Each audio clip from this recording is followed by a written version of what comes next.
अब इन लोगों के मन में सबसे बड़ी जो चिंता है वो सवाल यह है कि क्या तेल के दाम बढ़ने वाले हैं। मैं दूसरे सवाल पर बाद में आऊंगा कि क्या तख्ता पलट होगा या नहीं होगा, लेकिन सबसे बड़ी चिंता है कि क्या तेल के दाम बढ़ने वाले हैं क्या।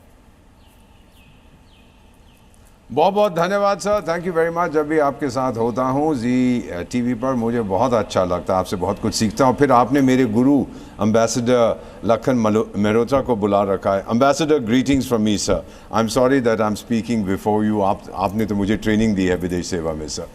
सर मैं इतना कहना चाहता हूँ कि हम लोग तो आपको पता है कि ईरान से तेल खरीदते नहीं हैं, और क्योंकि जब वो अमेरिकन प्रतिबंध लगे थे तो हमने बंद कर दिया। ज़ीरो इम्पोर्ट है, ज़्यादा हम लेते हैं, मैक्सिमम इज़ फ्रॉम रशिया, और वो हमें अच्छे दाम पर मिलता है। दुनिया में कुछ हद तक दाम बढ़े थे जब ये जंग हुआ था। जब भी कोई छोटी सी स्कर्मिश होती है ना कहीं पर भी, अगर लेबनान में एक कोई विस्फोट हो जाए रेस्टोरेंट में, तो तेल के दाम बढ़ जाते हैं। ये तो this is what we call, ये जो लोग नौटंकी खेलते हैं, खेल खेलते हैं, स्पेकुलेशन है।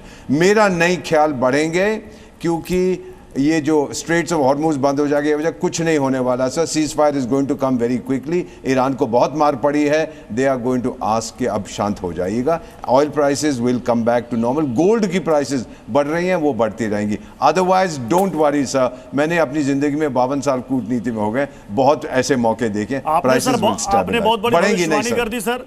आपने कह दिया कि बहुत जल्दी सीज फायर होगा। 3 दिन से ज्यादा जंग हो चुकी है, क्या माना जाए? बिल्कुल होगा। 1 हफ्ते तक नहीं चलेगी ये जंग, खत्म हो जाएगी।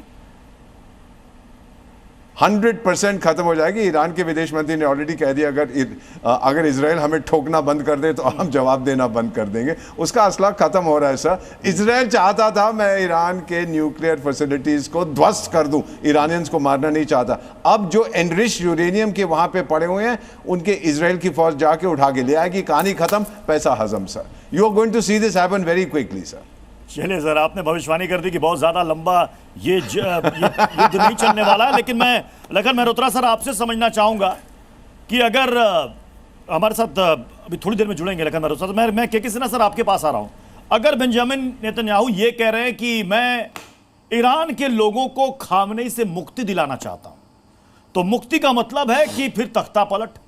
खामनेई नहीं तो फिर कौन? क्या वाकई में तख्ता पलट होने वाला है? जय हिंद प्रत्युष। मैं सुन रहा था दीपक जी, बहुत एक्सपीरियंस हैं जो मैं मानता हूं। देखिए तख्ता पलट तो आप छोटी बात कह दी यार। तख्ता पलट तो लेबनान में भी हो गया, तख्ता पलट सीरिया में हो गया।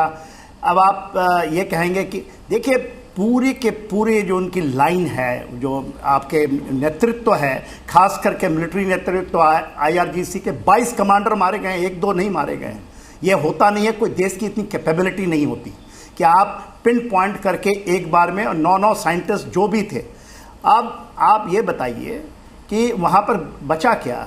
वो एक 86 ईयर ओल्ड जो कि एब्सोल्युटली रेडिकलाइज्ड है, जहाँ के लोग, वहाँ की जनता उससे तंग है। वो अभी बातें नहीं सुनाई दे रही हैं, ये सब सुनाई देगी आपको।